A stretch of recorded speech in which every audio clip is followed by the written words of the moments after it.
এটা সংগঠন খুলি মিয়াক সন্তুষ্ট কৰিবৰ কাৰণে অসমৰ বুৰঞ্জীক তেওঁ অপমানসূচক মন্তব্য কৰিব। এটা সংগঠন খুলি মিয়াক সন্তুষ্ট কৰিবৰ কাৰণে আমাৰ আৰাধ্য দেৱতা ৰাধা কৃষ্ণৰ ফটোখনক লৈ তেওঁ অশ্লীল মন্তব্য প্ৰদান কৰিব। এই ধৰণৰ কৰ্মকাণ্ডক জাতীয় সংগ্ৰামী অসমে কেতিয়াও আপোনাৰ সহ্য নকৰে। যাৰ পৰিপ্ৰেক্ষিতত জাতীয় সংগ্ৰামী অসম শিৱসাগৰ জিলা সমিতি, ডিব্ৰুগড় জিলা সমিতিয়ে তেখেতৰ ওপৰত এজাহাৰ দাখিল কৰিছিলে আৰু শিৱসাগৰ সদৰ থানা ইতিমধ্যে তেখেতক গ্ৰেপ্তাৰ কৰি ৰখাই থৈছে।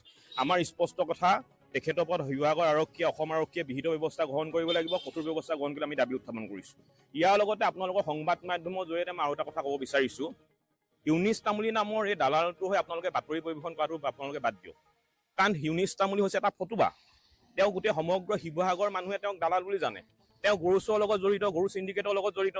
দুদিনমানৰ আগতে তেওঁ আপোনাৰ গো সুৰক্ষা নামৰ এটা দল খুলিছিলে। এই দল খুলি আপোনাৰ গৰু বেপাৰী বা তেওঁ টকা বিচাৰি যাওঁতে কলিয়াপানীত আপোনাৰ গোলাউলকে তেওঁক প্ৰহাৰ কৰিলে। ইতিমধ্যে তেওঁ ঘৰৰ সন্মুখতো পাব্লিক ধুলাই খাই থৈছে। গতিকে এই ধৰণৰ এটা ফটুৱাক আপোনালোকে সংবাদ মাধ্যমত পৰিৱেশন কৰিবলৈ বাদ দি দিয়ক। ই অসমৰ কোনো ধৰণৰ নেতা নহয়, ই এটা ফটুৱা আৰু ই 7 জনৰ মধ্যে নেতা হ'ব নোৱাৰে। আৰু এনেধৰণৰ মিয়া ৰক্ষকৰ ভূমিকা গ্ৰহণ কৰা মানুহৰ বিৰুদ্ধে অসমৰ খিলঞ্জীয়া জনগণে মাত মাতিবলৈ আহ্বান জনাইছোঁ। আৰু এটা কথা আমাৰ স্পষ্ট যে এইখন অসমত কেৱল মাত্ৰ খিলঞ্জীয়া মানুহৰ প্ৰভুত্বৰ আধিপত্য থাকিব লাগিব। ইয়াত মিয়াৰ দপদপনি আমি কোনো কাৰণে সহ্য নকৰোঁ। আৰু যিসকলে মিয়াৰ হৈ উকালতি কৰিবলৈ আৰম্ভ কৰিব তেখেতসকলক কিন্তু পিঠি আমি বহল কৰি দিম। আৰু ইউনিছ তামুলীকো আমি সেই সপনি প্ৰদান কৰিছোঁ, মিয়াৰ হৈ উকালতি কৰিবলৈ বন্ধ কৰক, অন্যথা কিন্তু শিৱসাগৰ ৰাজপথত ইউনিছ তামুলী কাণত আঁঠুকৰাই থোৱা হ'ব, সেইটো স্পষ্ট কথা। কালি আমি মাজতে দুবাৰ আমি পুলিচক সহায় কৰিবলৈ আহিছোঁ। যোৱাকালিও আমি 9:30 থানাত বহি আছোঁ। তাত বহি আমি ভিডিঅ' সাক্ষী দিছোঁ। সাক্ষী ইতিমধ্যে গম পাইছোঁ আমাৰ কেছ ৰেজিষ্টাৰ হৈছে। আচলতে আমাৰ কথা স্পষ্ট, ইউনিছ তামুলীৰ নিচিনা এনেকুৱা আচলতে সাম্প্ৰদায়িক মন্তব্য দিয়া এনেকুৱা ব্যক্তি কোনো কাৰণতে আচলতে মুকলি আকাশত থাকিব নোৱাৰিব।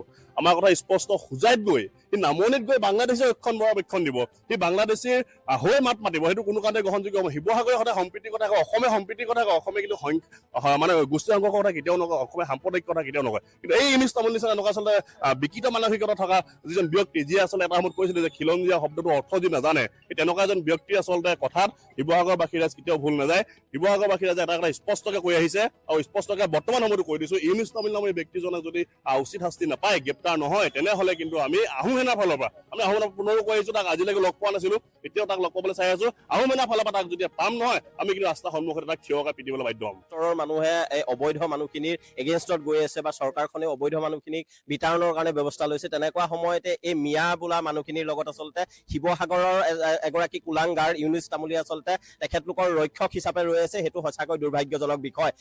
কেৱল মাত্ৰ তাতে ক্ষান্ত নাথাকি আমাৰ শিৱসাগৰৰ লগতে অসমৰ বিভিন্ন দল সংগঠনক তেখেতে অপমানা কৰিছে।